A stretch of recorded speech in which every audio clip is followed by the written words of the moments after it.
Bahkan malaikat yang bertugas di waktu khusus malam, yang bertugas di waktu khusus siang. Itu demi adanya waktu ini yang diistimewakan oleh Allah, itu semua langsung kumpul di waktu itu. Kapankah waktu itu? Nabi menyebutkan ada 2 waktunya. Ada berapa waktunya? Sebentar. Kita belajar waktu dulu dalam Quran ya. Belajar waktu dulu. Mau pilih mana? Pilih yang singkat, cepat. Pilih yang agak detail. Pilih yang detail. Yang singkat, agak detail atau detail? Nah, kita mulai dari awal dulu ya. Yang singkat bagi 2, siang dan malam. Karena itu sering di Quran disebutkan siang dan malam. Quran surah ke-2 dulu Al-Baqarah di ayat 164. Paling kanan sebelah atas di mushaf. Itu pertama kali disebutkan pergantian siang dan malam di Quran.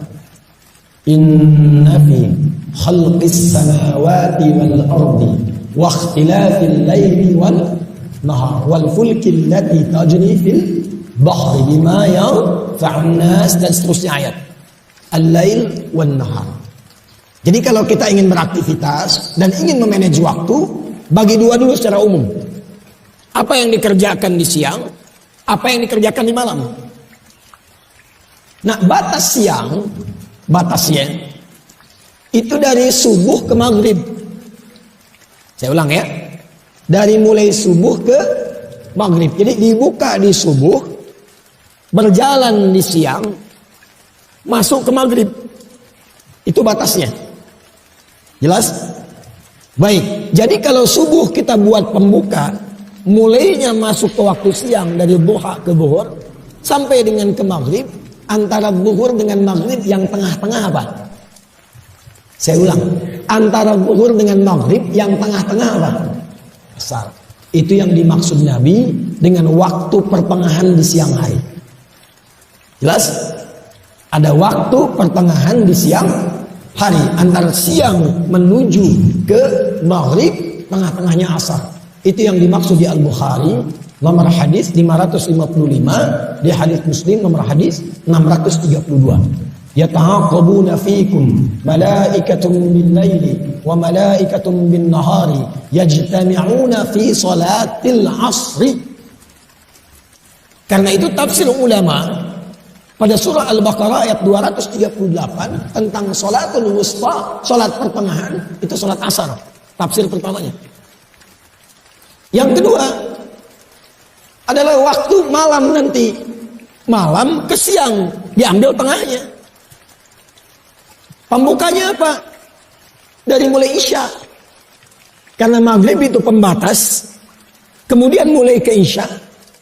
Sampai nanti muncul siang kembali. Siangnya masuk ke zuhur. Antara Isya ke zuhur, tengah-tengahnya ada apa?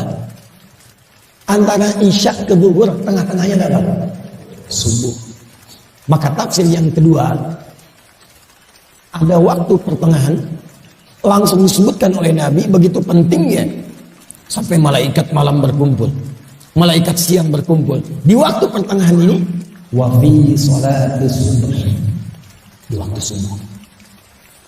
Hanya yang menarik begini, ada beda antara asar dengan subuh, keistimewaannya. Ada yang sama-sama dimiliki, jadi sama-sama antara subuh dengan asar. Ada yang hanya dimiliki subuh saja, asar tidak.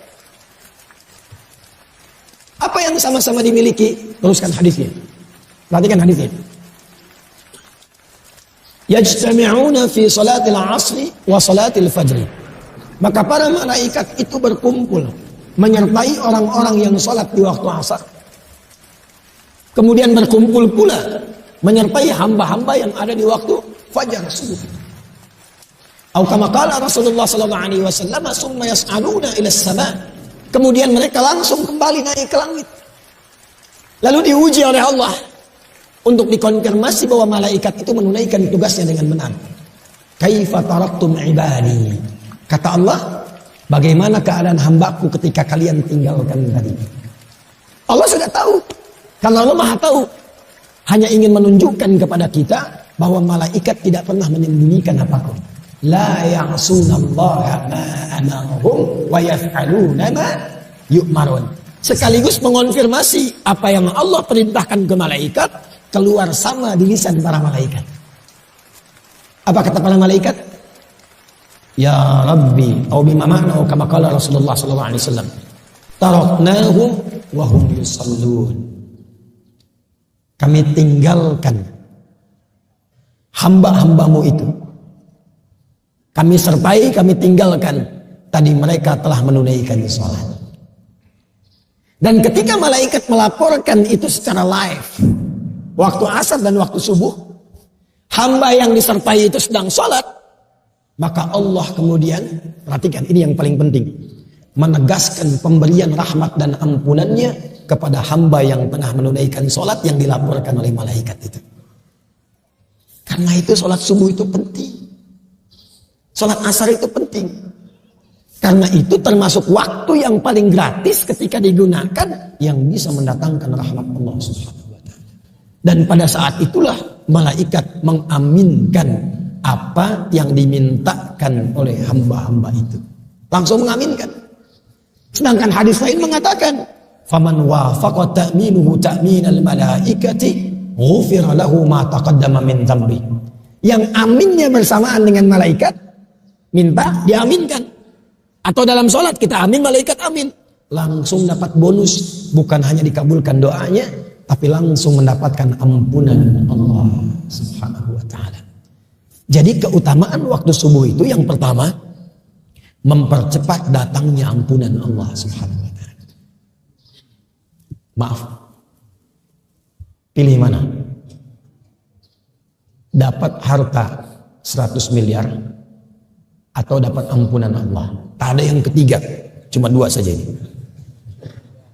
Dapat harta 100 miliar atau dapat ampunan Allah? Pilih mana?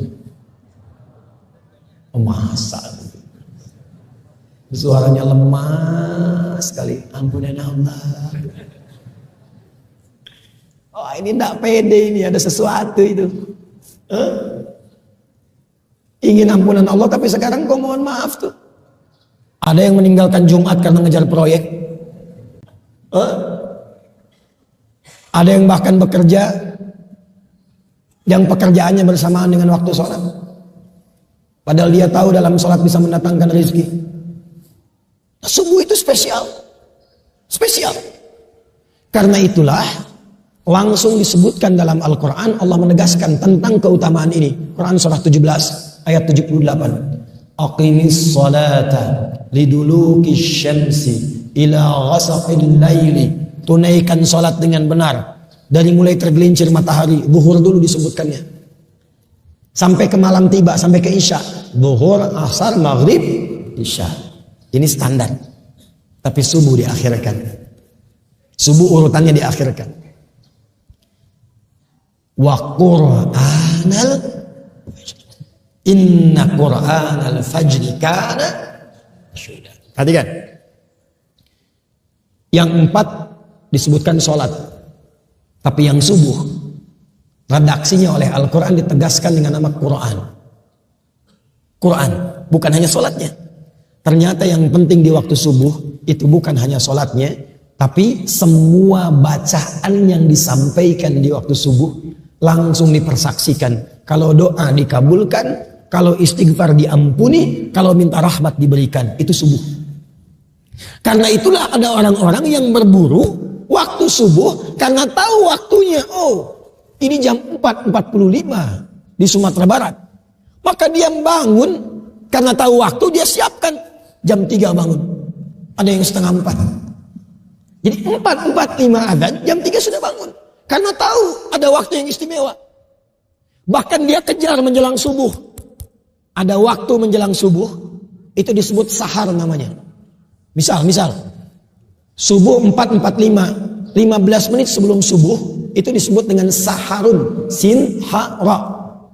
Jamaknya disebut dengan ashar. Ini di sini saya mau berikan rahasia. Tapi ini di antara kita saja. Jangan bilang-bilang ya. Di sini aja. Ya. Bu. Bu. Kalau kemarin di Tanah Datar saya bilang, Bu, yo. Sini ya. Bu. Nah, ya. Nampaklah bilangnya. Waktu sahar, waktu ashar, itu diistimewakan oleh Quran dengan satu amalan yang bila itu dikerjakan bahkan disifati oleh Quran sebagai penghuni taman surga yang sedang beraktivitas di bumi. Jadi ada calon penghuni taman surga, Jannatun Uyun, sedang beraktivitas di bumi. Dia tinggal nunggu meninggalnya aja untuk pulang. Salah satu aktivitasnya apa? Dia sering beristighfar di waktu sahar. Itu ada di Quran surah 51 Al-Dhariyat di ayat ke-18. Wabil ashari hum yastaghfirun. Dan mendekat ke waktu subuh, mereka ingin duluan mengejar rahmat Allah berupa ampunan Allah Subhanahu wa taala. Karena hadisnya qudsi. Hadis qudsi. Yanzilu Rabbuna tabaraka wa ta'ala fi thulutsil akhir minal lail. Fayaqulu ya ibadi. Itu setiap datang waktu sahar, Allah menyampaikan, hei hamba-hambaku, siapa yang minta, aku berikan. Siapa yang berdoa, aku kabulkan. Dan siapa yang memohon ampunan kepadaku, faman istaghfara liya ghafartu lah, aku ampuni sekarang dosa-dosanya. Apa rahasia yang ingin saya bagi? Begini, Bu, Ibu kalau saya beri pilihan, Ibu pilih mana? 1 miliar atau kalimat istighfar? Betul.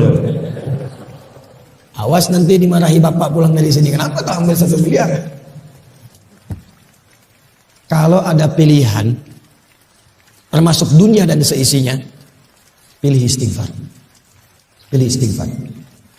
Karena kemuliaannya 2. 1, istighfar itu memberikan jaminan langsung dari Allah kepada kita untuk menjadikan semua yang Allah titipkan kepada kita semua berkah dan bernilai baik.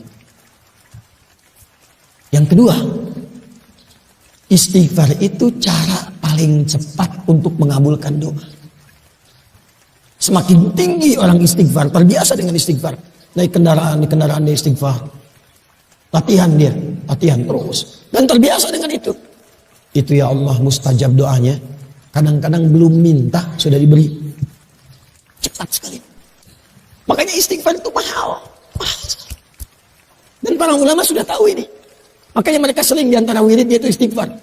Dan zikir kita pertama ba'da sholat itu, Assalamualaikum warahmatullah, Assalamualaikum warahmatullah. Bukankah istighfar? Astagfirullah, astagfirullah, astagfirullah. Allahumma antas salam minka salam tabaraka ya dzal jalali wal ikram. Istighfar. Karena menghadirkan berkah, menggugurkan dosa, mempercepat jawaban doa. Itu istighfar. Karena itulah orang-orang mengejar waktu subuh itu mempersiapkan sebelum subuh dengan istighfar. Itulah kemuliaan subuh. Jadi kemuliaan subuh itu selain mempercepat terkabulnya doa, kalau ingin cepat doanya dikabul, bangun sebelum subuh. Isi dengan istighfar. Itu rahasianya. Makanya 2 rakaat sebelum subuhnya pun sunnahnya itu lebih baik daripada dunia dan seisinya. Raka'atul fajri khairum minad dunya wa ma fiha. Sebab untuk apa dapat dunia dan seisinya kalau tidak mendapatkan ampunan Allah Subhanahu wa taala? Untuk apa?